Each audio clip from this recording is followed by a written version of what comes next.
తెలంగాణ రాజకీయాల్ని మలుపు తిప్పబోయే ఎక్స్క్లూజివ్ అనాలిసిస్ ఇది. Don't miss it. Hi viewers, welcome to BS talk show. నేను మీ బుర్రా శ్రీనివాస్.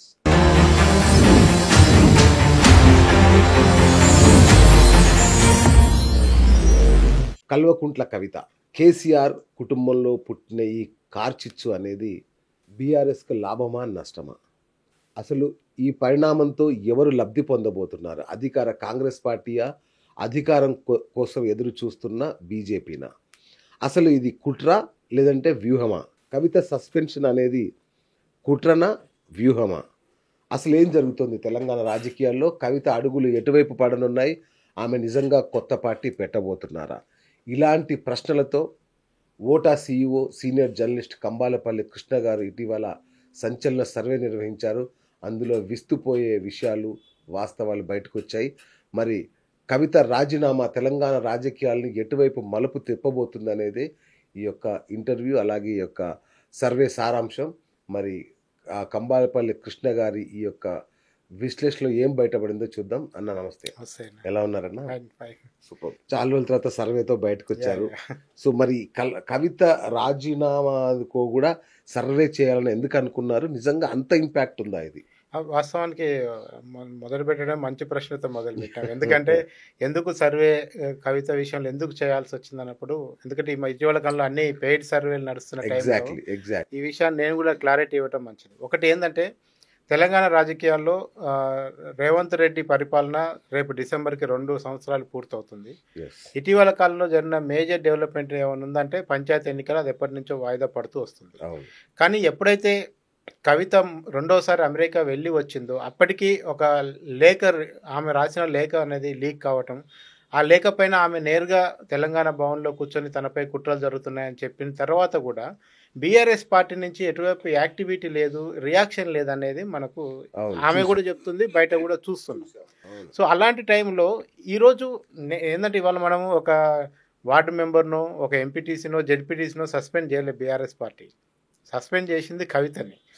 పైగా కేసీఆర్ కుటుంబంలో ఒక బిడ్డ, అట్లాగే కనీసం సెకండ్ రిలేషన్ కూడా కాదు, ఓన్ కూతురు. ఇంకోవైపు ఆమెమి ఇవాళ నిన్న మన రాజకీయాలకు రాలేదు. ఆమె ఒక ఎంపీ, ఎమ్మెల్సీ, సిట్టింగ్ ఎమ్మెల్సీ. పైగా జాగృతి అనే సంస్థని తెలంగాణ వ్యాప్తంగా దించినాను. ఈమె రాజీనామాని కూడా అంత లైట్ తీసుకోవాలన్నా తెలంగాణ ప్రజలు? నాకు వచ్చిన ఆలోచన నిజంగానే. ఎందుకంటే ఇంకెవరినో XYZని చేస్తే ఇంత పట్టించుకోవాల్సిన అవసరం లేదు. కానీ కవిత లాంటి వ్యక్తిని పార్టీ నుంచి సస్పెండ్ చేయటం అంటే, మీకు ఒక ఆప్షన్ గుర్తుండాలి, షోకాజ్ నోటీస్ అనే ఆప్షన్ ఉంది. కానీ దాన్ని బీఆర్ఎస్ వాడలేదు. ఎందుకు మరి? కనీసం షోకాజ్ నోటీసు కూడా, ఇప్పుడు కవిత గారు కూడా ఏం ఎక్స్పెక్ట్ చేస్తారు? పిలిచి, ఎందుకమ్మా ఈ మధ్య నువ్వు పార్టీకి వ్యతిరేకంగా మాట్లాడుతున్నావు అని క్రమశిక్షణ కమిటీకో ఎవరికో రిఫర్ చేసి ఆమె విషయం ఏందో చూడండి అని, ఏ పార్టీ అయినా ముందు ఉరిదీసే ముందు ఒక ఆప్షన్ ఇస్తుంది అన్నట్టు. అయితే ఇక్కడ 2 విషయాలు ఉన్నాయి. నా షోకాజ్ నోటీస్ ఇవ్వలేదు, నా బర్తరఫ్ చేయలేదు, మధ్య మార్గంగా సస్పెన్షన్ అనే దాన్ని బీఆర్ఎస్ పార్టీ వాడుకుంది. ఇక్కడే చాలా మందికి అనుమానాలు వస్తుంది. నాకు వచ్చిన అనుమానం కూడా ఏంటంటే, ఏంది ఇందాక మీరు చెప్పారు, ఇది వ్యూహమా, నిజంగా ఏదో కుట్ర చేస్తే ఒక పద్ధతిలో ఉండాలి, వ్యూహాత్మక అయితే ఒక పద్ధతి. ఇది 2 కాకుండా అర్థం కానప్పుడు అసలు ప్రజలు ఏమనుకుంటున్నారు? అసలు ప్రజలకి ఏం అర్థమైంది కవిత సస్పెన్షన్ అనేది? ఇమ్మీడియట్ గా ఇంకోటి, కవిత సస్పెన్షన్ తోని ఆ రోజుతోని ముగిసిపోయే అధ్యాయం కాదు. రేపు కవిత ఏం చేస్తుంది? రేపు కవిత ఏం చేసినా ఏ పార్టీకి నష్టం అవుతుంది, ఏ పార్టీకి లాభం అవుతుంది? కవిత ఖాళీగా కూర్చుంటుందా? ఎన్ని రోజులు రాజకీయాలు చేసిన వ్యక్తి, ఇంత దూరం వచ్చిన వ్యక్తి ఖాళీగా కూర్చుంటుందా? అట్లాంటప్పుడు అసలు తెలంగాణ సమాజం ఈ కేసీఆర్ కుటుంబంలో వచ్చిన ఈ గొడవని అది కుటుంబ పంచాయతీ కింద చూస్తున్నారా, పైసల పంచాయతీ కింద చూస్తున్నారా? భవిష్యత్తులో ఈ కుటుంబం నుంచి వచ్చే వ్యక్తులకి ఎలాంటి ఆదరణ ఉంటుంది? ఇది ఇంత అర్జెంట్ గా చేయాల్సిన అవసరం ఏంటంటే, 4 రోజులు అయితే ఎవరైనా చల్లారిపోవచ్చు, కవిత గారు చల్లారిపోవచ్చు, బీఆర్ఎస్ పార్టీ కూడా కాంప్రమైజ్ అయ్యి సస్పెన్షన్ ఎత్తేసి మళ్ళీ ఆమెను పార్టీలో పిలవచ్చు. ఇప్పటివరకు ఆమె రిజిగ్నేషన్ యాక్సెప్ట్ చేసినట్టు కూడా ఎక్కడ మనం చదవలేదు. సో ఇలాంటి పరిస్థితుల్లో ఖచ్చితంగా mood of the Telangana people towards the Kalvakuntla family అనేది తెలుసుకోవాలనే ఉద్దేశంతోనే ఈ సర్వే చేయడం జరిగింది. సూపర్. అయితే చాలా మంది ఈమె మరొక షర్మిల అనేది బాగా ప్రచారంలోకి ఉంది. మీకేమనిపిస్తుంది? నిజంగా అలానే ఉందా? సేమ్ అంటే 2 అలాగే ఉన్నాయి, సిమిలర్ గా ఉన్నాయి. అయితే జరిగిన పరిణామాలు, బంధుత్వాలు, వచ్చిన వివాదాలు, ఆరోపణలు అన్నీ కూడా షర్మిలతో సమానంగా జర్నీ అయింది. కానీ షర్మిలది ఒక అవుట్కమ్ వచ్చేసింది. అవును. ఆమె ఒక పార్టీ పెట్టింది, తీసుకుపోయి కాంగ్రెస్లో విలీనం చేసింది, కాంగ్రెస్ పార్టీ అధ్యక్షురాలు కనుక ఇవాళ మనం షర్మిల మోడల్ అని మాట్లాడుతున్నాం. అవును. కానీ ఈమె ఇంకా టెస్టింగ్ గ్రౌండ్కి వెళ్ళి టెస్టే చేసుకోలేదు అవును. కవిత గారు. సో ఆమె గ్రౌండ్లోకి వెళ్లకుండా ఆమె గ్రౌండ్లోకి వెళ్లే ముందు ఆమె ప్రజలకు ఏం చెప్పి వెళ్ళింది.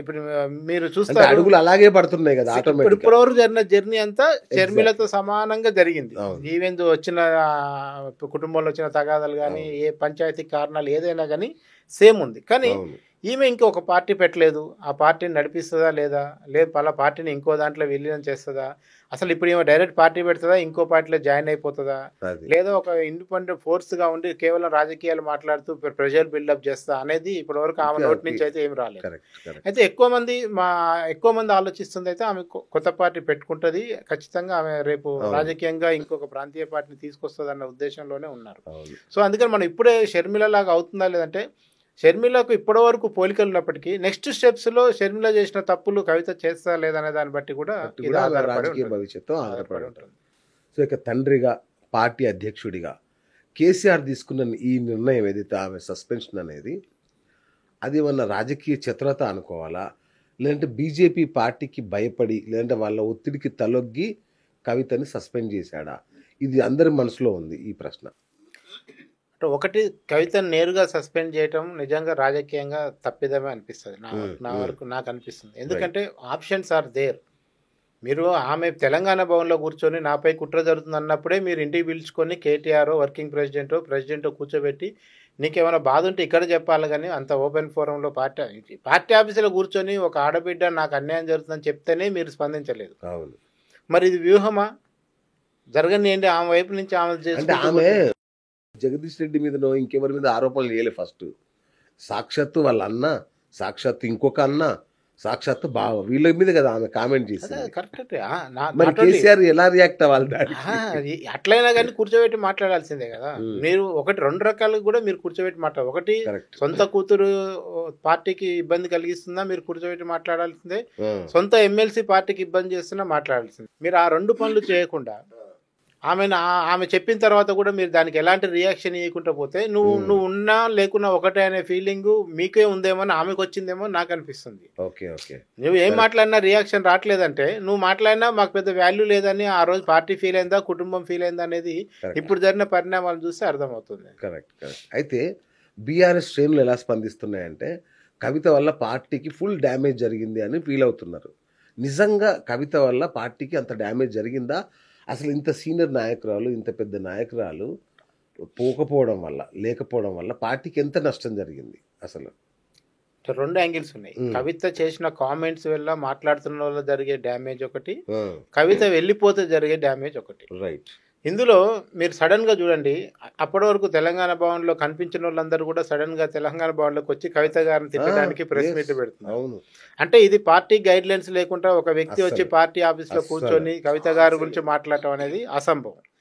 సో అందుకని ఇక్కడ ఆమె వల్ల, ఆమె లేకపోవడం వల్ల, లేదా ఆమె చేసిన కామెంట్స్ వల్ల, ఒకటే ఫస్ట్ ఆఫ్ ఆల్ ఆమె రెండు విషయాన్ని బ్రాండింగ్ చేసింది. ఒక బ్రాండింగ్ ఏంటంటే కాళేశ్వరం అనే ప్రాజెక్టులో అవినీతి 100% జరిగిందనే దాన్ని ఆమె తన కామెంట్స్ ద్వారా బ్రాండింగ్ చేసింది. ఓకే. రెండోది హరీష్ రావు, సంతోష్ రావు అవినీతి పరులు అనే విషయాన్ని బ్రాండింగ్ చేసింది. కేటీఆర్ మీద ఆమె రకరకాల మాట్లాడింది తప్ప డబ్బుల విషయం మాట్లాడాలి కేటీఆర్ విషయం. ఇక అన్నిటికంటే ఎక్కువ ఆమె పెద్ద గొడుగు, కేసీఆర్ అనే గొడుగు కిందికి పోయి మాత్రం మాట్లాడటం వల్ల తనకు ప్రొటెక్షన్ దొరుకుతుంది, ఏం మాట్లాడినా నడుస్తుంది అనే విషయంలో ఆమె కనిపిస్తుంది. ఆ వ్యూహంలో ఉంది. ఆమె సారు నాన్న దైవం అనే మాట్లాడుతుంది. సో ఆ దైవంకి కామెంట్ చేయనంత కాలం ఆమె సేఫ్గా ఉంటుందని. కానీ ఈ రోజు మరి ఎవరి ప్రోద్బలంతో, ఎవరి ఒత్తిడితో కేసీఆర్ గారు సస్పెన్షన్ నేను తీసుకున్నారు, దీని వెనకాల ఏముందనే తెలియదు. ఇంకోటి, ఇప్పుడు కవిత విషయంలో బీఆర్ఎస్ శ్రేణులు ఏం చెప్తారు, ఆమె పార్టీని ఉంటెంత పోతున్నప్పుడు ఆమె కూడా మాకు ఉంటెంత పోతెంత అనే మాటలు వాళ్ళు కూడా తీసుకొస్తున్నారు. అంతే కదా. సో అట్లాంటి క్రమంలో బీఆర్ఎస్కి డ్యామేజ్ అంటే, ఇప్పటివరకు బీఆర్ఎస్ ఏమి చేసుకుంటే కాళేశ్వరం ఒక అద్భుతమైన ప్రాజెక్టు, దాన్ని అర్థం చేసుకోవడంలో మీరంతా మేధావులు విఫలమవుతున్నారు. రేవంత్ రెడ్డి కూడా చిన్న రిపేర్లు వస్తే చేయించుకోవాలి తప్ప ప్రాజెక్టే పనికిరాలని మాట్లాడారు. కానీ ఈరోజు ప్రాజెక్టు పనికి రాకపోవడానికి అందులో జరిగిన అవినీతి కారణం అనేది మీరు ఐఎస్ఐ స్టాంప్ వేసి ఈరోజు కవిత గారు సో ఇవాళ కాళేశ్వరం మీద మీకు రేపటి నుంచి ఏ చిన్న పగుళ్ళు వచ్చినా తిన్నారు కనుకనే సరిగ్గా గట్లేదని అంటారు. ఇందులో ఇంత మించిన ప్రూఫ్ ఏం అవసరం లేదు. సో అందుకని ఇదేనా కాళేశ్వరం ప్రాజెక్ట్ మొత్తం మీద విచారణ, మొత్తం మీద అవినీత, ఒకవైపు 1,00,000 కోట్ల, వీటన్నిటికి కూడా ఎవరు సమాధానం చెప్పాలి? సో అందుకనే ఆమె వెళ్ళిపోతే మాకేం నష్టం లేదని పార్టీ అనుకుంటున్నది. ఆమె వేళ పార్టీకి నష్టం జరిగింది ఆల్రెడీ తన కామెంట్స్ వల్ల అని కూడా పార్టీ ఫీల్ అవుతుంది. Okay, right. ఈ మొత్తం ఎపిసోడ్లో హరీష్ రావు గారి పాత్ర ఏంటి? అసలు ఆయన పాత్ర, ఆయన స్థానం ఇంకా బలపడద్దా పార్టీలో? అసలు ఏం జరుగుతుంది అసలు? అంటే మీకు ఖచ్చితంగా ఇవాళ టీఆర్ఎస్ పుట్టిన కాంచి హరీష్ ఏ రోజైనా పార్టీని టేకప్ చేస్తాడు అనేది ఇవాళ లేదు. ఒక 20 ఏళ్ళ నుంచి అదే చర్చ. ఏ రోజైనా ఈ పార్టీని లాక్కునేది హరీష్ రావు అనే చర్చ ఎప్పటి నుంచో ఉంది. ఈ విషయం సామాన్య జనం కూడా మనం సర్వే చేసినప్పుడు చెప్తారు. ఆయనే కాబోయే సీఎం, కేటీఆర్ని పక్కకు తప్పిస్తాడు, కేటీఆర్ని కానివ్వడని కూడా చెప్తున్నారు హరీష్ రావు. అయితే ఈ కాళేశ్వరం కట్టినప్పుడు ఇరిగేషన్ మంత్రిగా హరీష్ రావు గారు ఉన్నారు. ఊరికేనే ఆరోపణ రావు కదా. ఇరిగేషన్ మంత్రికి ఇరిగేషన్ చీఫ్ ఇంజనీర్ తెలియకుండా అక్కడ ఏ పని జరగదు. అలాంటి క్రమంలో హరీష్ రావు మీద ఖచ్చితంగా అనుమానం వస్తుంది. ఈరోజు ప్రజలు మాట్లాడుకోవటం కాదు, కవిత గారే క్లియర్గా చెప్తున్నారు హరీష్ రావే ఇందులో అవినీతి చేశాడు, ఆ అవినీతి సొమ్ముతోనే ఆయన ఆస్తులు కొన్నాడని చెప్తుంది. సో ఇవాళ హరీష్ రావు పాత్రను మనం ఏమాత్రం కూడా సైడ్ లైన్ చేసి చూసే అవకాశం లేదు. మొత్తం వ్యవహారంలో హరీష్ రావు పాత్ర ఉంటుంది. ఆయన కేసీఆర్ కూడా తెలియకుండా అవినీతి చేసినందుకే సెకండ్ టైం మంత్రి ఇవ్వలేదని చెప్పారు. ఆయనకు ఒక్కరికి మంత్రి ఇవ్వకుండా కేటీఆర్కి మంత్రి ఇస్తే అప్పుడే తిరుగుబాటు అవుద్దామని చెప్పి ఇద్దరికి మంత్రి పదవి ఇవ్వకుండా కొన్ని రోజులు ఆపాడు. తర్వాత ఇంటికి పిలిపించి, అప్పట్లో ఒకటి పేపర్లో కూడా చదివాం, మొత్తం కుటుంబ సభ్యుల్ని తన అక్కలందరిని పిలిపించి హరీష్ రావుని కూర్చోబెట్టి పంచాయతీ చేసి, ఇగో నా మీద ఇట్లా చేశాడు, ఒక 20 మంది ఎమ్మెల్యే క్యాండిడేట్లకు డబ్బులు ఇచ్చాడు, రేపు తేడా వస్తే లాక్కపోవటానికి మీరే న్యాయం చెప్పండి అని కుటుంబ సభ్యుల మధ్య కేసీఆర్ పంచాయతీ పెట్టారని కూడా పత్రికల్లో వార్తలు వచ్చాయి. సో ఇది కుటుంబ పంచాయతీ ఇవాళది కాదు. మొదటిసారి ఎన్నికలు జరిగినప్పటి నుంచి మొన్నటి ఓడిపోయిన ఎన్నికల వరకు రకరకాలుగా కుటుంబంలో ఉన్న విభేదాలని తెలుస్తున్నాయి. కనుక హరీష్ అనే వ్యక్తి ఏ రోజైనా దీనికి ఆన్సర్ చెప్పాల్సి వస్తుంది. ఎందుకంటే కవిత గారు ఆరోపణ చేసినాక హరీష్ గారు కేవలం విజ్ఞతకు వదిలేస్తే సరిపోదు కదా. ఇందులో అవినీతి జరిగిందో లేదో చెప్పాలి, తాను తినడో లేదో చెప్పాలి. ఈ రెండు విషయాలు క్లారిటీ అయినంతకాలం హరీష్ వైపు ఒక ఏళ్ళు చూపిస్తూనే ఉంటారు జనం. రైట్. ఓకే, ఇక మనం మీరు అడిగిన ప్రశ్నల విషయానికి వద్దాం. సర్వే, మీ ఓటా సర్వే మొత్తం నేను చూశాను, అద్భుతంగా ఉంది. ప్రశ్నలు సరళి కానీ అది కానీ. సో ప్రజలు ఏమనుకున్నారు అనే సర్వే రిజల్ట్ ప్రకారం కనుక చూస్తే, మీరు అడిగారు అసలు కవిత రాజీనామా విషయం తెలియగానే మీరు ఏమనుకున్నారని ప్రజలను అడిగారు. సో దానికి ప్రజల నుంచి వచ్చిన ఆన్సర్లు ఎలా ఉన్నాయి? అంటే ఈ మెజారిటీ ప్రజలు ఊహించిందే అని చెప్తున్నారు. 54% మంది ప్రజలు ఏమంటున్నారంటే, ఎందుకంటే ఆమెని సస్పెండ్ చేసిన తర్వాత 24 hours టైం తీసుకుని ఆమె ప్రెస్ మీట్ పెట్టింది. ఓకే. సో ఈలోపు దాని మీద ఏమన్నా మళ్ళీ సెటిల్ అవుతారు అనుకున్నారా, కలిసి మాట్లాడుకుంటారా, లేదా ఏదైనా రియాక్షన్ వస్తుంది అనుకున్నారా, ఏదో తెలియదు. కానీ ఆమె కూడా కొంత గ్యాప్ తీసుకొని అన్ని ఆలోచించుకొని ఎవరి గురించి మాట్లాడాలి, ఎవరి గురించి మాట్లాడద్దు. ఇప్పటివరకు కూడా కవిత గారు చెప్పిన చాలా తక్కువ విషయాలు అనుకుంటా నేను. ఇంకా లోపల జరిగిన జస్ట్ ఆమె ట్రైలర్ కూడా పూర్తి ట్రైలర్ 1 minute 30 seconds ట్రైలర్ కంటే ఎక్కువ ఆమె చెప్పలేదని అనిపిస్తుంది.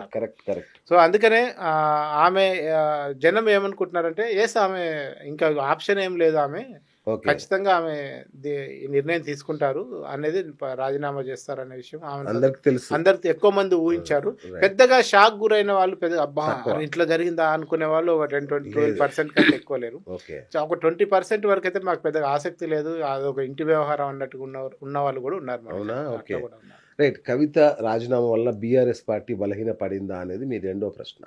సో దీనికి జనం ఎలా రియాక్ట్ అయ్యారు, దానికి మీ విశ్లేషణ ఏంటి? అంటే పార్టీకి ఎంతో కొంత డ్యామేజ్ జరుగుతుంది అనేది అయితే అందరూ క్లారిటీగా ఉన్నారు. ఒక 30% పీపుల్ ఏంటంటే ఈమె పోవటం, ఎందుకంటే ఇప్పుడు ఒక ఎమ్మెల్యే పోవటం వేరు, కవిత పోవటం వేరు. అక్కడే మీకు ఎందుకు ఇంపాక్ట్ ఉంటుంది అంటే, కేవలం ఫ్యామిలీ మెంబర్ కావటం వల్లనే ఇంపాక్ట్ ఉంటుంది. చాలా మంది ఎమ్మెల్యేలు బయటికి పోయారు, చాలా మంది ఎంపీలు బయటికి పోయారు, చాలా మంది తిరుగుబాటు చేశారు. అందరి తర్వాత పెద్ద పార్టీలో మార్పులు రాలే. కానీ ఇక్కడ ఫ్యామిలీ మెంబర్ కనుక ఖచ్చితంగా ఉంటుంది. అస్సలు ఉండదు అనే వాళ్ళ సంఖ్య కూడా ఉంది. ఒక 30% వరకు ఆమె ఉన్నా లేకున్నా మాకు పెద్ద పార్టీకి వచ్చే నష్టం లేదనే వాళ్ళు కూడా ఉన్నారు. సో ఇదంతా కొంచెం ఇందులో కొంచెం మోటివేటెడ్ పర్సెంటేజ్ కూడా ఉండొచ్చు. అట్లా అంటే హైయెస్ట్ ఎక్కువ ప్రజలు ఎంతో కొంత నష్టం కలుగుతుంది. 43% వరకు ఏమనుకుంటున్నారంటే ఎంతో కొంత డ్యామేజ్ ఉంటుంది. ఎంతో కొంత డ్యామేజ్. ఓకే. కుటుంబ గొడవలే ఈ పరిణామాల కారణమా అనేది మీరు అడిగిన ఇంకో ప్రశ్న. సో వాళ్ళు అలాగే ఫీల్ అవుతున్నారా, లేదంటే ఇది వ్యూహం లాగా ఫీల్ అవుతున్నారా? లేదు, ఇందులో జనం ఒకటే కుటుంబ పంచాయతీ వాళ్ళు 2 విషయాలు అయితే క్లియర్గా వచ్చినాయి. ఎప్పుడైతే డబ్బుల విషయం అనేది బయటకు వచ్చిందో, ఇదంతా సంపాదించింది తిన్నదరక కొట్లాడుతారు అనేది ఒక వర్షన్ ఆ, నడుస్తుంది. రెండోది అవినీతి వాటాలు పంపకం సరిగా జరగలేదు అనేది ఒక వర్షన్ అమ్మ నడుస్తుంది. దీనమ్మ. ఆ, రెండోది ఆస్తి తగాదాలు ఉన్నాయని చెప్పి, ఓ. అంటే కేసీఆర్ తన ఆస్తిని కొడుకు బిడ్డలకి కేసీఆర్ కి ఆస్తి ఎక్కడుంది పాప ఆయనకు? తెలియదు, ఏముందో మనకు తెలియదు. ఆ అఫిడవిట్ ఫామ్ హౌస్ తప్ప ఆయనకి అఫిడవిట్ లో చూస్తే తెలుస్తుంది ఆయనకి ఆ, ఏమైనా ఆస్తి correct, ఉందా లేదా. correct. ఎందుకంటే గవర్నమెంట్ కి అయితే నిజాలు ఆ. చెప్పాలి కదా. ఆ స్థాయిలో ఇప్పుడు వైఎస్ఆర్ అంటే జగన్ ఆస్తులలో పోలిస్తే అసలు ఇవి ఆస్తులే కాదు. అదే ఏంటంటే మనకు ఆయనకు తెలియదు ఒక కనుక ఇల్లు మనం- ఫామ్ హౌస్ తప్ప నాకు తెలిసేది ఏం పెద్దగా లేవు. జనరల్ గా లీగల్ గా ఉన్నాయన్నీ కూడా అఫిడవిట్ లో పెడతారు. అంతే కదా, అది exactly. లీగల్ డాక్యుమెంట్ కనుక కంపల్సరీ పెట్టాల్సింది. రైట్. సో ఇప్పుడు ఎవరికైనా ఇప్పుడు వీళ్ళ పంచాయతీ అంతా కూడా ఆస్తుల పంచాయత, వాటాల పంచాయతీ అనే దగ్గర ప్రజలు కూడా ఎక్కువ సందర్భాలు అయితే కుటుంబ కలహాలకి ఎక్కువ మంది ఓటేస్తున్నారు. Okay okay okay right. సరే, ఇప్పుడు సర్వే ఫలితాల విషయం చూసుకుంటే మీ అంచనా చెప్పండి నాకు. అంటే ఆమె ఒక ఆరోపణ చేసింది, హరీష్ రావు అలాగే సంతోష్ రావు వీళ్ళిద్దరే ఈ కలహాలన్నింటి కారణం అనేది ఆమె చెప్తున్నమాట. దీన్ని మీరు ఎలా విశ్లేషిస్తారు, మీ పర్సనల్గా అభిప్రాయం? మీకు తెలంగాణ సమాజం గడిచిన 10 ఏళ్ల నుంచి, ముఖ్యంగా సెకండ్ టైం బీఆర్ఎస్ అధికారం వచ్చిన కాంచి కూడా తెలంగాణలో దోపిడీ జరుగుతుంది, అది కల్వకుంట్ల కుటుంబాన్ని దోపిడీ చేస్తుందనే విషయాన్ని పదే పదే తెలంగాణ సమాజం మాట్లాడుతూ వచ్చింది, పౌర అవును. సమాజం కూడా. అవును. వీటిని చాలా మంది అప్పుడు నమ్మలేదు. ఓకే. కానీ ఇలా స్వయంగా కవిత గారు చెప్పినాక నమ్మకుంటే ఎట్లుంటారు? ఆ రోజు తెలంగాణ సమాజం చెప్పింది కూడా ఇదే, రైట్. అవినీతి జరుగుతుంది, ఎక్కలేని విచ్చలవిడి అవినీతి జరుగుతుంది. ఉమ్మడి ఆంధ్రప్రదేశ్లో ఏ ముఖ్యమంత్రి దోచుకోనంత కల్వకుంట్ల కుటుంబం దోచుకుంటుందని తెలంగాణ పౌర సమాజం పదే టూర్లు తిరిగి చెప్పింది. అప్పుడు ఎవరు నమ్మలే. అవును. కానీ అధికారం పోయిన తర్వాత ఒక్కొక్క విషయం బయటకు వస్తుంటే, రేవంత్ రెడ్డి గారు ఇంత అప్పు చేసిపోయారు, ఇంత వడ్డీలు కడుతున్నాం, ఈరోజు ఏ స్కీమ్ చేద్దామన్నా డబ్బులు లేకుండా చేసింది కేసీఆర్ అని రేవంత్ రెడ్డి గారు మాట్లాడుతూ వస్తుంటారు. దాన్ని కొంచెం ఆద్యం పోసినట్టు కవిత గారు బయటకు వచ్చి కొన్ని విషయాలు చెప్పడం వల్ల, సో ఇవాళ హరీష్ రావు, సంతోష్ రావు మీద ఇప్పటి వరకు ఉంది ఆరోపణలే, కానీ ఇప్పటి నుంచి అవి నిజాలు కాబోతున్నాయి అనేది మనకు అర్థమవుతుంది. Okay okay. సో కవిత ఈ ఆరోపణలు ఏమి అనుకోవట్లా లేదు. 44% పీపుల్ ఎస్ హరీష్, సంతోష్ ఖచ్చితంగా అవినీతి చేశారు, అవునా? డబ్బులు సంపాదించారు, కోట్లు కూడా పెట్టారు అనేది జనం నమ్ముతున్నారు. ఓకే, ఇది హైయెస్ట్ పర్సెంట్. ఇది highest percent 44%. Okay okay. BRS మద్దతు లేకున్నా కవిత బలమైన నాయకురాలేనా అన్నది మీ ఇంకొక ప్రశ్న. సో మీ విశ్లేషణలో ఏం తేలింది అంటే ఆమె ఓటు బ్యాంక్ కానీ ఆమె వ్యక్తిగత ఇమేజ్ కానీ ఎలా ఉన్నాయి అనుకుంటున్నారు మీరు? అసలు ఈ రోజు కవిత గారికి ఈ మాత్రం ఇమేజ్ అని వచ్చిందంటే అది బీఆర్ఎస్ వల్ల, కేసీఆర్ వల్లనే వచ్చింది.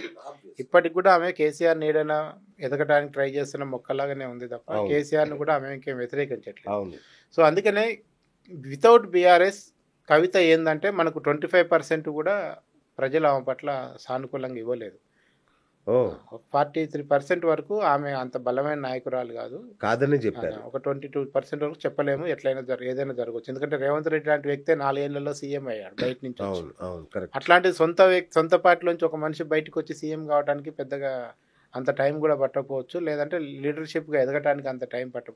ఆల్రెడీ ఆమె పార్టీలో ఎలక్షన్లను ఎదుర్కొన్నది, అవును 2 సార్లు ఓడిపోయింది, ఎమ్మెల్సీ ప్రజల్లో ఉంది కదా, జనంలో ఉంది, 20 ఎలక్షన్ ఏళ్ళుగా. రాజకీయాల్లో కూడా ఉంది. ముఖ్యంగా ఎగ్జాక్ట్లీ.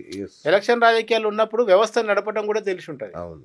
అది ఇప్పుడు రేపు ఇంపార్టెంట్ ఏంటంటే మన ఆఫీస్ పెట్టుకొని సీఈఓ సీట్ వేసుకొని కూర్చోవడం కాదు కాదు మళ్ళీ కదా. దాని ప్లానింగ్ ఎవరెవరు నెట్ చేయాలి, ఎట్లా నడిపించుకోవాలి, బలము, ఇదంతా బలగము తెలుసు. అన్ని అంతా కావాలి చూసుకోవాలి. కదా. సో రేపు ఈమె కూడా ఊరికనే అంత పెద్ద ప్రెస్ మీట్ పెట్టి అవును. బావ మీద అన్న మీద ఆరోపణలు చేసి బయటకు వచ్చి రేపటి నుంచి ఖాళీగా ఒక సాధారణ పొలిటీషియన్ లాగా ఇంట్లో కూర్చోలేదు కదా ఆమె. అవును, సో అవును. అందుకనే అయితే ఆమె విషయంలో మాత్రం బీఆర్ఎస్, మనం బీఆర్ఎస్ పార్టీ లేకపోతే ఆమెకు పెద్ద సీన్ లేదనేది ఒక వర్షన్ ఉంటే, ఆ, బీఆర్ఎస్ కూడా జాగృతి వల్ల బాగుపడలేదా అంటే అక్కడ కూడా మళ్ళీ ఎస్ అనే చెప్పాల్సి వస్తుంది. అవునా? మరి జాగృతి చేసి చాలా Okay. చోట్ల మీకు జాగృతి లీడర్లు బీఆర్ఎస్ లీడర్లు సేమ్ ఉంటారు అవును ఆబ్వియస్ చాలా చోట్ల. అంతే కదా. బీఆర్ఎస్ లో యాక్టివ్ ఉన్న వాళ్ళే పార్టీలోకి ఇటు జాగృతిలో యాక్టివ్ ఉన్న వాళ్ళే బీఆర్ఎస్ అనుబంధ సంఘమే కదా, సంఘం, అనుబంధ అనుబంధ సంఘం, అనుబంధ సో సంస్థ అందుకనే కదా.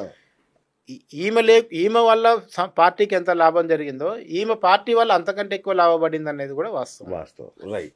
ఈ యొక్క రాజకీయ పరిణామాల వల్ల కవిత సస్పెన్షన్ తర్వాత జరిగింది, దీన్ని ఈ వల్ల ఎవరికి లబ్ధి చేకూరుతుంది అనుకుంటున్నారు? బీజేపీకా, అధికార కాంగ్రెస్కా, ఇంకేదన్నా పార్టీకా? మీకు జనం చాలా క్లియర్గా ఉన్నారు. 76% మంది ప్రజలు ఈ పరిణామాలన్నీ కాంగ్రెస్కు లాభం చేకూరుస్తాయి. ఓటీఎం. ఎందుకంటే మీరు చూడండి, మొన్న యూరియా విషయం కానీ, అసెంబ్లీ తెలంగాణలో మీకు ఆరు పథకాలు పంపిణీలో ఫెయిల్ కావటం కానీ, వీటన్నిటిని బీఆర్ఎస్ ఒక మంచి బిల్డప్ చేసుకుంటూ వచ్చింది. అద్భుతంగా. వరంగల్ సభ అయితే ఆ నభూతో అన్న స్థాయిలో జరిగింది అప్పుడు. ఒక్కొక్క రేవంత్ రెడ్డి వైఫల్యాన్ని ఒక్కొక్క దాన్ని మెట్టు మెట్టు కట్టుకుంటూ వచ్చిన బీఆర్ఎస్ని కవిత ఒక్క హరీష్ మీద మాట్లాడిన మాటతో మొత్తం ఈరోజు బీఆర్ఎస్ కుప్పకూలిపోయింది. రేపు స్థానిక సంస్థల ఎన్నికల కాళేశ్వర అవినీతే మాట్లాడతారు. ఎంపీటీసీ జెడ్పీటీసీ ఎన్నికల్లో మొత్తం గ్రామాల్లో అదే చర్చ జరుగుతుంది. కవిత గారు బయటలే మొత్తం చూపిస్తారు, అవే చూపిస్తారు. సొంత బిడ్డ బయటకు వచ్చి తిన్నారని చెప్పినాక నువ్వేందా మళ్ళీ కొత్త చెప్తున్నాను అంటారు. సో అందుకనే ఇప్పటి వరకు బీఆర్ఎస్ కట్టుకొచ్చిన గూడంతా కూడా చెల్లా చెదిరిపోయింది.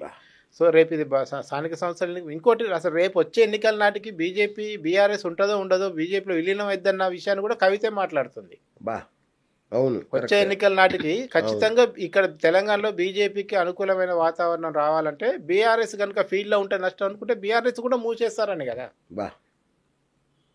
అదే పరిస్థితి వస్తే హరీష్ రావు పార్టీ పెట్టవచ్చు, కవిత పార్టీ పెట్టవచ్చు, ఇంకొక 2 ప్రాంతీయ పార్టీలు తెలంగాణలో పుట్టుకురావచ్చు. ప్రస్తుత పరిస్థితిని ముఖ్యమంత్రి రేవంత్ రెడ్డి తనకు అనుకూలంగా మార్చుకునే వ్యూహం అనుసరిస్తున్నారా? మీ సర్వేలో ఏం తెలిసింది? అంటే జనం క్లియర్ కట్గా ఇది కాంగ్రెస్కి ఉపయోగపడుతుంది అనే యాంగిల్లో ఎట్లా ఉన్నారో దీని వెనకాల రేవంత్ రెడ్డి ఉండవచ్చన్న ఒక చర్చ కూడా సాగుతుంది. రేవంత్ రెడ్డి ఇదంతా చేస్తున్నాడు, మొనగాడు రాబోయే రేవంత్ రెడ్డి వాళ్ళ ఇంట్లో అలా గొడవ పెట్టిండు, మంచి ఎంజాయ్ చేస్తుండు బయట నుంచి. ముఖ్యంగా కీలకమైన టైంలో ఆ ఎంక్వైరీ అనే పేరు మీద 1 ఇయర్ పీసీ ఘోష్ కమిషన్ పేరు మీద కాలయాపన చేసి చివరి తీసుకొని సిబిఐ వేసిండు. దీంతో 2 కొట్టిండు, ఒకటి బీజేపీని కొట్టిండు, 2 కేసీఆర్ కుటుంబాన్ని కొట్టిండు. ఇప్పుడు బీజేపీ కనుక ఎలక్షన్ దాకా కనుక సిబిఐ విచారణ జరగకపోతే బీజేపీని అల్టిమేట్గా అంటారు.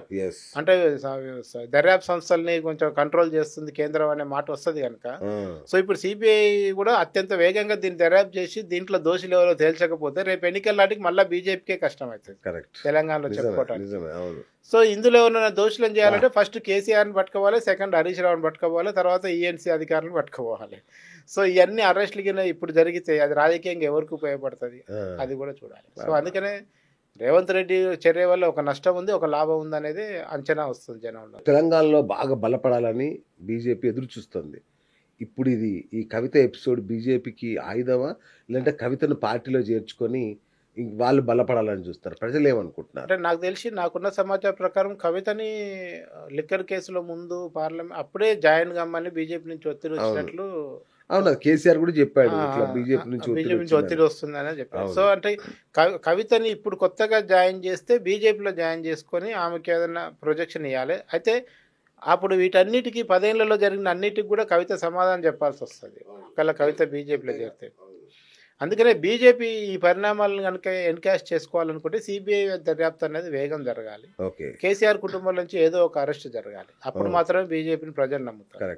లేదంటే బీఆర్ఎస్ మీ సర్వేలో ఖచ్చితంగా ఇది మొత్తం ఆడిస్తుంది బీజేపీ అని కూడా చెప్తారు జనం. అసలు ఇది కేసీఆర్ కవితల వీళ్ళ వ్యూహం కాదు, ఇది బీజేపీ వ్యూహము. రేపు బీజేపీకి ఒకటే ఎజెండా అండి, మొత్తం ఆసేతు హిమాచలం బీజేపీ జెండా ఉండాలి. సో దానికోసం వాళ్ళు ఎవరితోనైనా కలుస్తారు, సిద్ధాంతాలన్నీ పక్కన పెడుతున్నారు ఈ మధ్య కాలంలో రాజకీయంగా. చంద్రబాబు నాయుడుతో కలవడమే అతిపెద్ద ఆశ్చర్యం. ఎలక్షన్ల ఎప్పుడైతే నెంబర్ గేమ్ లకు వస్తేకే సిద్ధాంతాలన్నీ పక్కన పెట్టి ప్రతి రాష్ట్రంలో బీజేపీ జెండా ఎగరాలని చూస్తున్నప్పుడు రేపు నిజంగా బీఆర్ఎస్ కనుక అడ్డం అనుకుంటే దాన్ని విలీనం చేసుకోనైనా ఓన్లీ బీజేపీ వర్సెస్ కాంగ్రెస్ కింద కూడా ఎలక్షన్ ప్రొజెక్షన్ చేసే అవకాశం కూడా మనకు తెలంగాణలో ఉంటుంది. సో అది జరగాలని బీజేపీ కోరుకుంటుండొచ్చు. కాంగ్రెస్ కూడా బీఆర్ఎస్ లేకపోతేనే క్లారిటీ ఉంటుంది. అంతేగా, కాంగ్రెస్ వర్సెస్ బీజేపీ అనుకోండి, అప్పుడు ఈజీ కూడా అవుతుంది మాట్లాడుకోవడానికి. రైట్. కవిత ప్రస్థానం ఎటువైపు అన్న ప్రశ్నకి ఏం చెప్పారు జనం? ఆమె ఏమి ఖాళీకి కూర్చునే మనిషి కాదు, ఆమె ఏదో ఇంత చేసి ఆమె ఖచ్చితంగా పార్టీ పెడుతుంది. 71% మంది జనము ఆమె సొంత పార్టీ పెట్టుకుంటుందనే మాట్లాడుతున్నారు. కాంగ్రెస్ లో చేరతారని 6%, బీజేపీలో చేరతారని 2% మంది మాట్లాడుకుంటున్నారు. స్వతంత్రంగా ఉంటుందని 16% మంది చెప్పారు. సో అంటే కొంచెం ఎక్కడ ఇప్పుడు స్వతంత్రం సొంత పార్టీ అన్న ఆల్మోస్ట్ కొంచెం సేమ్ ఉంటుంది. అంటే ఒక ఫోర్స్ లాగా ఉండటం వేరు, ఒక పార్టీ నాయకురాలు కావటం, అధ్యక్షురాలు కావటం వేరు. సో ఆ 2 తేడాలు ఉంటాయి కనుక. రైట్. ఒకవేళ సొంత పార్టీ కనుక కవిత పెడితే దానికి ప్రజల నుంచి మద్దతు ఉంటుందా అని దానికి ఏం చెప్పారు జనం? ప్రజలు ఎంత తెలివిగా ఉన్నారంటే ఈ క్వశ్చన్ వేసినప్పుడు మేము కూడా ఏమనుకున్నాంటే ఏదో సైకో ఫ్యాన్సీ లాగా పొలోమని అద్భుతాలు అంటారు అనుకున్నా, కానీ 44% మంది అసలు ఆమె ఎజెండా ఏందో తెలియాలి కదా అని అడిగారు మమ్మల్ని. సీరియస్ మమ్మల్ని ఆమె ఎజెండా ఏంది, ఆమె పార్టీ పెట్టగానే ఉరుకుతామా, ఆమె ఏంది, ఎందుకు పెడుతుంది పార్టీ ఇప్పుడు. ఆల్రెడీ తెలంగాణ మూవ్మెంట్ జరిగింది, తెలంగాణ వచ్చింది, 10 ఏళ్ళు తెలంగాణ పార్టీ తెలంగాణ నాయకులు పరిపాలించారు, 11 ఏడు 12 ఏడు నడుస్తుంది. ఇలాంటి టైంలో మళ్ళీ ఇంకో కొత్త పార్టీ వస్తే ఏం చూసి మేము ఆమె దగ్గరికి పోవాలని జనం అడుగుతున్నారు. ఏంటి ఎజెండా ఏంది, ఇప్పటివరకు జరిగిన తెలంగాణ అన్యాయాన్ని సరి చేస్తారా, ఒప్పుకుంటారా, తెలంగాణ జరిగిన నష్టం ఏమైనా ఇది చేస్తారా, ఈ విషయాల్ని తేల్చాలి కదా. అది తేల్చకుండా కేవలం ఊరికే పార్టీ పెట్టగానే ఎలా పోతామని మాట్లాడుతున్నాం. సో అందుకని ఎజెండా ఏందో తెలియాలి. ఎజెండా ఫిక్స్ చేసిన తర్వాత అందులో ఆమె ఆచరణ చూసిన తర్వాత ప్రజలు మద్దతు ఇచ్చే అవకాశం కనపడుతుంది. ఇంకొకటి సబ్ ప్రశ్న దీనికి, అంటే ఏ వర్గాలు ఏ ప్రాంతాల్లో ఆమెకు బలం ఉన్నట్టు అనిపించింది మీ సర్వేలో? మనకు కోల్ బెల్ట్ ఏరియాలో ఆమెకి అద్భుతమైన మద్దతు ఉన్నది. ఆమెని గౌరవ అధ్యక్షురాలు పదవి నుంచి తొలగించడం కూడా కరెక్ట్ కాదని మాట్లాడుతున్నారు కార్మిక సంఘాలు. సింగరేణి బెల్ట్ లో ఆమె చాలా మందికి హెల్ప్ చేసింది. ఆ వ్యక్తికి ఇండివిజువల్ స్థాయిలో హెల్ప్ చేసింది, పార్టీ నాయకులకి పార్టీ నుంచి రావాల్సిన పదవుల విషయంలో చేసింది, ఉద్యోగాల విషయంలో కూడా హెల్ప్ చేసింది. సో అది వాళ్ళకు బాగా ఉంది. మనం ఇక ముఖ్యంగా సిద్దిపేట గజ్వేల్ ఏరియాలోనేమో తీవ్రమైన వ్యతిరేకత కనపడుతుంది. న్యాచురల్గా అక్కడ హరీష్ కేసీఆర్ నియోజకవర్గాలు కనుక కనపడ్డాయి. నిజామాబాద్ లోకల్లో మాత్రం ఆమె మీద సానుభూతి కనిపించింది. ఎందుకంటే ఆమె అక్కడ ఎంపీగా పనిచేసినప్పుడు కూడా ఆమె చేసిన పనులు, ఆమె కొంచెం ఆమెను కావాలని ఓడించారు మొన్న ఎంపీగా అనే విషయంలో కూడా ప్రజలు, మెజార్టీ ప్రజలు క్లారిటీగా ఉన్నారు. అందులో హరీష్ రావు దాని వెనకాల ఉన్నారు అనేది కూడా మాట్లాడుకుంటున్నారు. మీకు ఈవెన్ అది మంచిర్యాల సైడ్ పోయినా, కోరుట్ల పోయినా, మెట్పల్లి పోయినా, జగిత్యాల పోయినా, ఈ అన్ని ఏరియాల్లో కూడా ఆమెకు ఎంతో కొంత మనకు సానుభూతి అనేది కనపడుతుంది. ముఖ్యంగా సౌత్కి వచ్చేస్తే మనకు వరంగల్ కానీ మన నల్గొండ జిల్లాలో ఇటువైపు మహబూబ్నగర్ ఇటు సైడ్ వచ్చినప్పుడు ఎంతో కొంత జాగృత లీడర్లు ఇంకా ఆమె పట్ల కొంత పాజిటివ్గా ఉన్నారు. ఈవెన్ నల్గొండ సూర్యాపేట నుంచి ఒక వ్యక్తి తిరుగుబాటు చేసినా కానీ మిగతా ఏరియాలో ఉన్న జాగృత లీడర్లు ఇంకా ఆమెతో ఉండటం, అంటే పార్టీ పెట్టించే ప్రెస్ మీట్లలో చాలా చోట్ల జాగృతి లీడర్ పాల్గొనడానికి ఇష్టపడట్లేదు, అదొకటి జరుగుతుంది. సో అది కొంచెం ఇంకొన్నది అది. సో అది క్రమంగా ఆమెకు తర్వాత ఆమె ఏం చేస్తుంది అనే దాన్ని బట్టి కూడా విషయాలు ఆధారపడి ఉంటుంది. ఇంకొకటి, ఇప్పుడు కవిత గారు బీసీ రిజర్వేషన్ల పాట ఎత్తుకున్నారు. సో ఇది నిజంగా ఆమెకున్న రాజకీయ కాంక్షణ, లేదంటే రాజకీయంగా నిలదొక్కుకోవడానికి ఇది ఒక ఎత్తుగడ అనుకోవాలా? జనం ఏమనుకుంటున్నారు? బీసీల పట్ల ఆమెకున్న ప్రేమ నిజమైందని కేవలం 8% మంది నమ్ముతున్నారు. అవునా?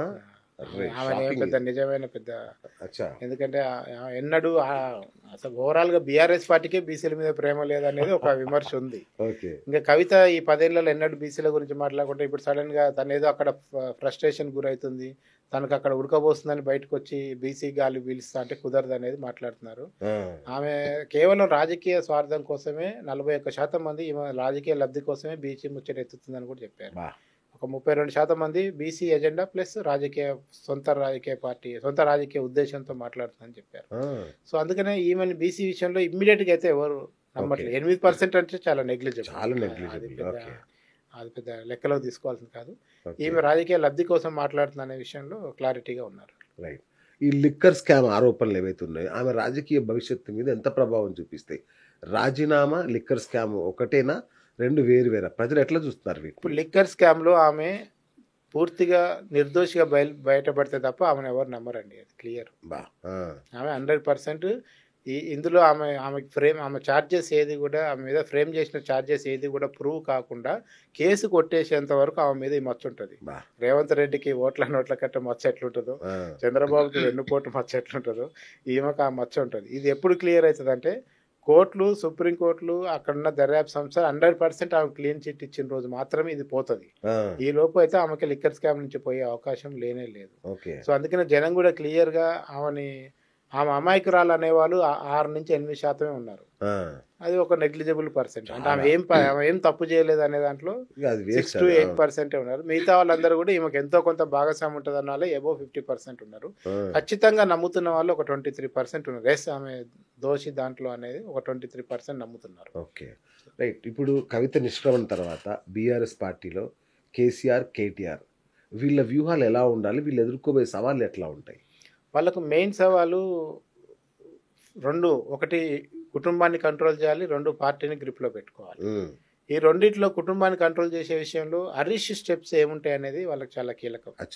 రేపు నిజంగా హరీష్ హర్ట్ అయ్యి ఇప్పుడు చాలా మంది మన జనం ఏం చూస్తారంటే హరీష్ ఇంకా వెయిట్ చేస్తున్నాడు, అన్ని బాధలు భరిస్తున్నాడు మామ కోసం తప్ప, ఆయన ఒక పిలుపు పిలిస్తే ఇప్పటికే పార్టీ 2 ముక్కలు అవుతుంది ఆటోమేటిక్ గాని ఎక్కువ మంది మాట్లాడుతున్న విషయం. అదే జనం ఏమంటున్నారు, హరీష్ ఎప్పటికైనా లాక్కుంటాడు, అందులో డౌట్ ఏం లేదు, కేటీఆర్ని కానివ్వడు, హరీష్ ఎట్టి పరిస్థితుల్లో కేటీఆర్ని సైడ్ లైన్ చేస్తాడు. కేటీఆర్ భయం కూడా అదే, అందుకనే కవిత ద్వారా హరీష్ని తిట్టించి కేటీఆర్కి క్లీన్ చిట్ ఇప్పించే ప్రయత్నం చేస్తున్నారు అనేది కూడా ఒక చర్చ ప్రజలు మాట్లాడుకుంటున్నారు. సో ఎందుకంటే సడన్ గా కవిత కేటీఆర్ విషయంలో టోన్ డౌన్ చేసి మాట్లాడుతుంది, హరీష్ ని సంతోషించి పెడుతున్నది. ఇప్పుడు కవిత కేటీఆర్ ఏమో కల్వకుంట్లోకి వస్తారు, మిగతా వాళ్ళిద్దరేమో తన్నీరు ఇంటి పేరుతోని జోగినపల్లి ఇంటి పేరుకి వస్తారు.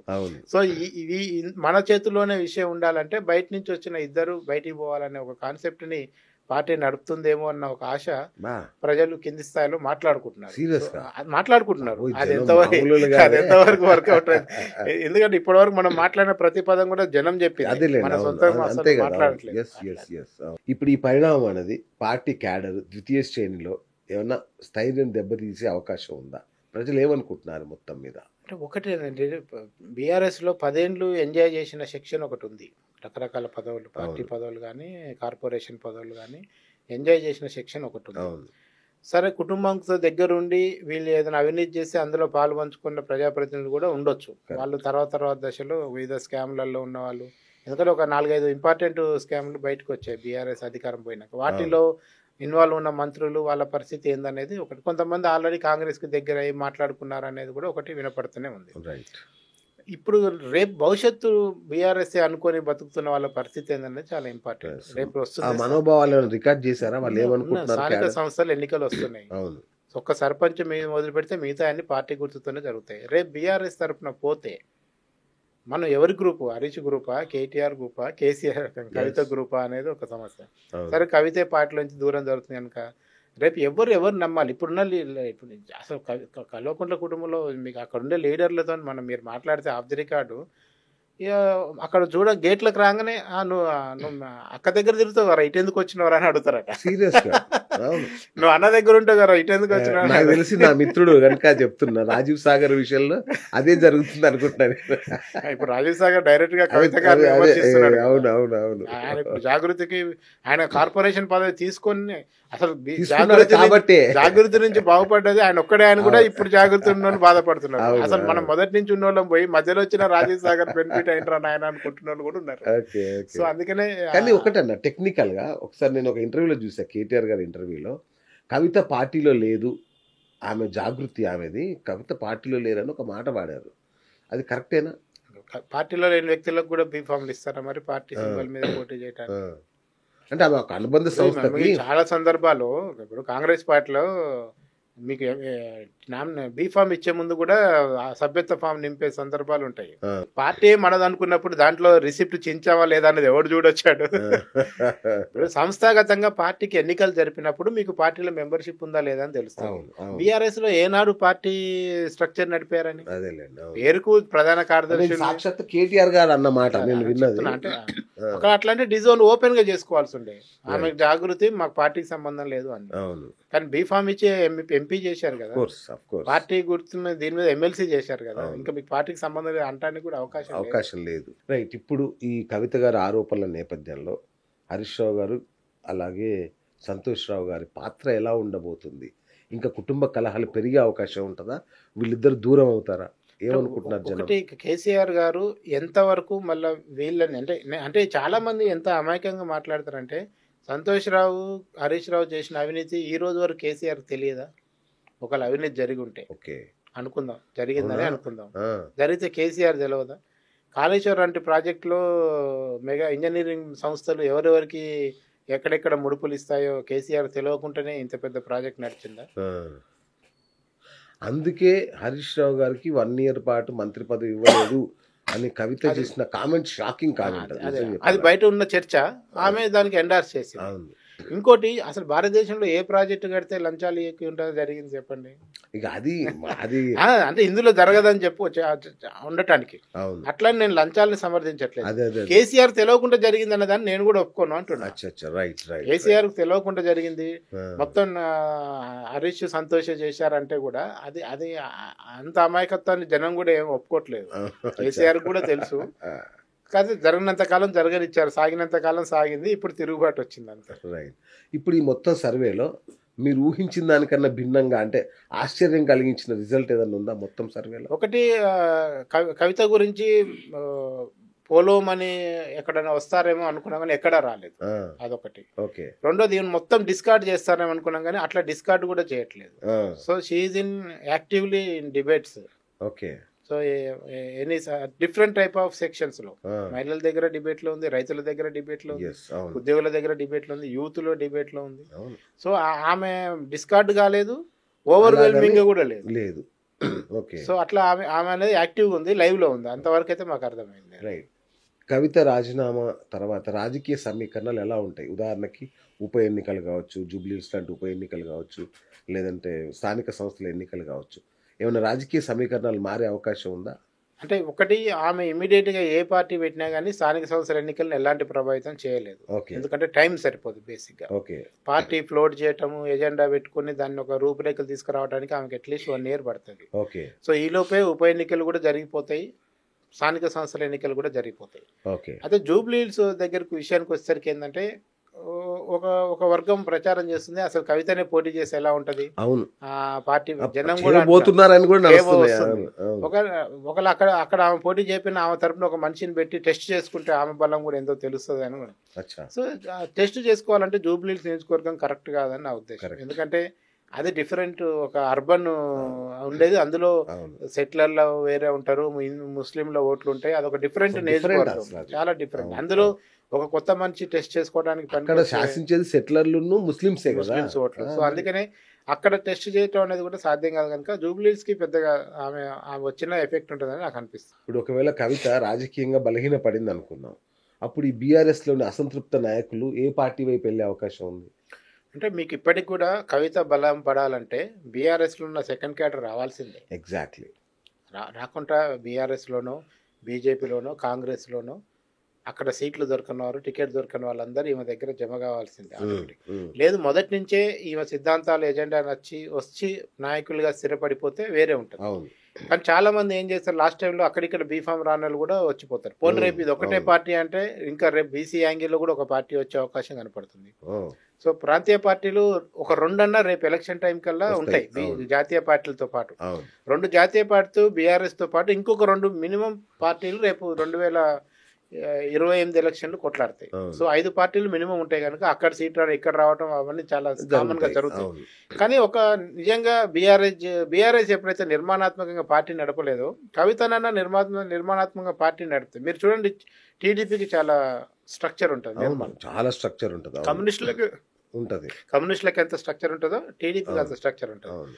సో రేపు ఈమెనైనా పార్టీని అట్లా నిర్మాణాత్మకంగా నడిపి, అంటే గాలివాటంగా నడుపుకుంటూ పోయింది ఇన్ని రోజులు బీఆర్ఎస్. వచ్చిన వాళ్ళు జాయిన్ చేసి వెంటనే అధికారం రావడం, స్ట్రక్చర్ చేసుకోవడం టైం దొరకలేదు అసలు వాళ్ళకి. 10 ఏళ్లలో కూడా ఆ పని చేయలేదు. సో అందుకని ఇప్పుడు అలాంటి పార్టీని తీసుకొస్తే కనుక ఆమెకి స్టాండర్డ్స్ ఉంటాయి. మొత్తంగా ఈ పరిణామం అనేది తెలంగాణ రాజకీయ ముఖ చిత్రాన్ని ఎలా మార్చబోతుంది? అంటే ఒకటి, హరీష్ బీఆర్ఎస్ లో ఉంటే ఒక రకమైన రాజకీయ మార్పులు వస్తాయి. హరీష్ బీఆర్ఎస్ నుంచి బయటకు వస్తే ఒక రకమైన మార్పులు వస్తాయి. ఈవెన్ రేవంత్ రెడ్డి కాంగ్రెస్ లో ఉంటే ఒక రకమైన మార్పులు వస్తాయి, రేవంత్ రెడ్డి బీజేపీలోకి పోతే ఒక రకమైన మార్పులు వస్తాయి, కవిత పార్టీ పెడితే ఒక రకంగా వస్తాయి, కవిత బీజేపీలో చేరితే ఒక రకంగా వస్తాయి, బీఆర్ఎస్ అనే పార్టీ ఉనికిలో ఉంటే ఒక రకమైన రాజకీయాలు ఉంటాయి, బీఆర్ఎస్ బీజేపీలో విలీనం అయితే ఒక రకమైన రాజకీయాలు, బీసీ పార్టీ అనేది ముందుకొచ్చి బాగా ప్రభావితం చేయగలిగితే ఒక రకమైన రాజకీయాలు ఉంటాయి, బీసీలు అందరూ కూడా కాంప్రమైజ్ అయ్యి ఎవరి పార్టీలో వాళ్ళు ఉంటే ఒక రకమైన రాజకీయాలు ఉంటాయి. సో అందుకనే ఇంకా ఇవన్నీ ఒక పక్వానికి రావడానికి ఇంకా 1-2 సంవత్సరాలు టైం పడుతుంది మనకి తెలంగాణ భవిష్యత్తు చెప్పడానికి. రైట్. మీరు చాలా సుదీర్ఘమైన విశ్లేషకులుగా, సీనియర్ జర్నలిస్ట్గా మీది చాలా సుదీర్ఘమైన చరిత్ర. మీ యొక్క అభిప్రాయం చెప్పండి. కవిత బహిష్కరణ అనేది బీఆర్ఎస్ చేసిన రాజకీయ తప్పిదం అనుకోవాలా, లేదంటే అనివార్యమైన ఒక చర్య అనుకోవాలా? ఒకటి, వాళ్ళు ఇంకా సేఫ్ సైడ్ లో ఉన్నారు, వాళ్ళు ఇంకా బహిష్కరించలేదు, కేవలం సస్పెండ్ చేశారు. రైట్. ఈ సస్పెన్షన్ తోని వాళ్ళ చేతుల్లో ఏముందంటే అన్ని సర్దుకుంటే మళ్ళీ వెనుకకు సస్పెన్షన్ ఎత్తేసే అవకాశం కూడా ఉంది. లేదు, ఫస్ట్ ఆఫ్ ఆల్ ఏంటంటే ఇప్పుడున్న పరిస్థితుల్లో ఆమెకి షోకాజ్ నోటీస్ ఇచ్చి కొంత ప్రొలాంగ్ చేసి మాట్లాడి సైడ్ లైన్ చేసుకునే అవకాశం ఉన్నదాన్ని నాకు అనిపిస్తుంది అక్కడ అంత అవకాశం లేదు, ఇంకా ఇది తప్ప ఇంకా వాళ్ళ చేతిలో ఆప్షన్ లేక కూడా ఒక డెసిషన్ తీసుకున్నారేమో అనిపిస్తుంది. కరెక్ట్. ఇది కనుక ఒరిజినల్ రాజకీయాలు చేస్తే, ఏదైనా వ్యూహాత్మక రాజకీయాలు చేస్తే కనుక రేపు మళ్ళీ పోయి ఆమె బీఆర్ఎస్ లో వెనుకకు పోయినా కానీ ఆశ్చర్యపోదు. ఓకే. సో కవిత గారి ఇంటెన్షన్ ఏముంది, మళ్ళీ బీఆర్ఎస్ తో ప్యాచప్ అయ్యే అవకాశం ఉందా? రేపు కేసీఆర్ ధైర్యంగా హరీష్ రావుని సంతోష్ని బహిష్కరించి నువ్వే రామ పార్టీ నడుపు, నువ్వు అన్న కలిసి నడపండి అంటే అదొక పెద్ద సెన్సేషన్. అలాంటి అవకాశం ఏమైనా ఉందా? నాకైతే అనిపించదు. ప్రజల నుంచి వచ్చిన అనూహ్యమైన కామెంట్స్, అంటే మీకు చాలా కామెంట్స్ వచ్చి ఉంటాయి కదా, ఎట్లా అనిపించినాయి ఆ కామెంట్స్? అసలు నేను ఇప్పుడు బయట పెట్టిన కామెంట్స్ చాలా సోఫిస్టికేటెడ్, కొంచెం బాగా ఫైన్ ట్యూన్ చేసి చెప్పిన కామెంట్లు అవి. జనం భయంకరమైన బూతులు తిడుతున్నారు. కొన్ని సామెతలు, కొన్ని ఊర్లలో ఎట్లుంటాయి వాళ్ళ సామెతలు, వాళ్ళు తిట్టిన సామెతలు మనం తట్టుకోలేనంత రీతిలో భాష ఉంది. ఒకటి అంటే ఎక్కువ మందికి ఇది ఒక అనవసరమైన డెవలప్మెంట్, ఇది జరగాల్సింది కాదు బీఆర్ఎస్ లో అనేది ఒకటి కనపడుతుంది. రెండోది అవినీతి జరిగిందన్న విషయాన్ని ప్రజలు ఇప్పుడు నమ్ముతున్నారు. అందులో వాళ్ళు ఇప్పుడు సాలిడ్ గా నమ్ముతున్నారు. ఇన్ని రోజులు ఇంకా అంతో ఇంతో ఇదేదో రాజకీయ ఆరోపణ అనుకున్న వాళ్ళు కూడా ఇప్పుడు ఓహో ఇది జరిగిందన్నమాట అనేది వస్తుంది. రెండు, జనము అసలు ఇదంతా తిన్నది కక్కించండి అయ్య బాబు, ఒకరి మీద ఒకరు ప్రెస్ మీట్లు పెట్టుకుంటే ఏమొస్తుంది, ఆ పోయింది ఏందో తీసుకురండి, తీసుకొచ్చి మళ్ళీ జనానికి ఇస్తే కదా మీరు ఏదైనా చేసినట్టు. అది చేయకుండా ఏదో ఎంక్వైరీలు వేసి పక్కన పడేసి ఇచ్చేస్తే లాభం లేదనేది కూడా జనం మాట్లాడుతున్నారు. సో జనం చాలా క్లారిటీగా ఉన్నారు. జనం అన్ని అబ్జర్వ్ చేస్తున్నారు. జనం ఇందులో ఫేక్ వార్త ఏదో నిజం వార్త ఏదో కూడా చర్చించుకుంటున్నారు. ఫ్యాక్ట్ చెక్ జరుగుతుంది. ఎందుకంటే ఆమె పోయి చంద్రబాబుని కలిసింది టీడీపీ తెలంగాణ అధ్యక్షురాలు అవుతుందని కరీంనగర్ జిల్లాలో యూట్యూబ్లలో వాట్సాప్లలో షేర్ అవుతుంది. అవుతుంది, మాకు చూపించారు. అది గ్రాఫిక్స్ చేసి చంద్రబాబు ఏమో దండం పెడుతున్నట్టు ఏదో చేసి పెట్టారు. చూసాం అవన్నీ. సో జనం ఇప్పుడు కన్ఫ్యూజ్ ఏంటంటే టీడీపీకి ఎట్లా దిక్కు లేదు, ఇక్కడ పార్టీ ఉంది, దానికి ఏమైనా అధ్యక్షురాలు చేసేసారు. బీజేపీకి కూడా టీడీపీ అనుకూలమే. సో రేపు కేసుల నుంచి తప్పించుకోవడానికి ఆల్రెడీ బీజేపీ పోతే బాగుండదని టీడీపీ పోతుందని కూడా ప్రచారం. సో అది కూడా నడుస్తుంది కరీంనగర్ జిల్లాలో. ఎక్కడ పోయినా మేము ఆ ప్రచారాన్ని జనం మాకు చూపిస్తున్నారు కరీంనగర్ జిల్లాలో. మొత్తానికి తెలంగాణ రాజకీయ ముఖ చిత్రాన్ని మార్చే స్థాయిలో జరిగింది ఇదంతా వ్యవహారం. అయితే జరుగుతుంది, చర్చ అయితే అలాగే ఉంది. అయితే నెక్స్ట్ స్టెప్స్ ని బట్టి ఇంకొంచెం మారుతుంది. రైట్. సో మీ నెక్స్ట్ సర్వే ఏమై ఉండొచ్చు? నెక్స్ట్ మేము we are going to do the survey on 2 years of Revanth Reddy. Revanth Reddy 2 ఏళ్ల పరిపాలన ఏ విధంగా ఉండబోతుంది, ఈ 6 గ్యారెంటీలు ఏమయ్యాయి, ఇటీవల చేసిన బెనిఫిట్స్ వల్ల నిజంగా జనంలో ఏమైనా కోపం తగ్గిందా లేదా, 1 year చేసినప్పుడే 4 గంటలకు రావాల్సిన వ్యతిరేకత వచ్చింది, మరి నెక్స్ట్ 1 year లో ఏం జరిగింది అనేది ఒకటి. రెండు, ముఖ్యంగా కవిత యాంగిల్ తర్వాత కాంగ్రెస్ పరిస్థితి ఏంది, లోకల్ బాడీ ఎలక్షన్స్ రేపు ఈ డిసెంబర్ లో 2 ఏళ్లు పూర్తి కాకముందే లోకల్ బాడీ కంప్లీట్ చేస్తారా, మళ్ళీ కొంచెం కోర్టును టైం అడుగుతున్నట్టున్నారు. ఆ టైం తీసుకొని 2 ఏళ్లు పూర్తి అయ్యాక చేస్తారా, 2 ఏళ్ల తర్వాత అసలు రేవంత్ రెడ్డి ఉండనిస్తారా లేదా, ఇవన్నీ రకరకాల ఉన్నాయి. వీటన్నిటికీ మేము ప్రిపేర్ అవుతున్నాం. రైట్. మొన్ననే మేము ఒక చిన్నది పెట్టాం మా ఛానల్లో, 600 రోజులు 6 గ్యారెంటీలు అని. సో ప్రజల్లో తీవ్ర వ్యతిరేకత అయితే ఉంది. రైట్, చూద్దాం. మీ నెక్స్ట్ సర్వేతో మళ్ళీ కలుద్దాం. థ్యాంక్ యూ కృష్ణ గారు, thank you so much. So చూసారు కదా కల్వకుంట్ల కవిత అనాలో లేదు, ఆమె మరి పేరు మార్చుకున్నది అనేది కూడా ఒక వస్తున్నాయి. నిజమేనా? ఏం లేదు.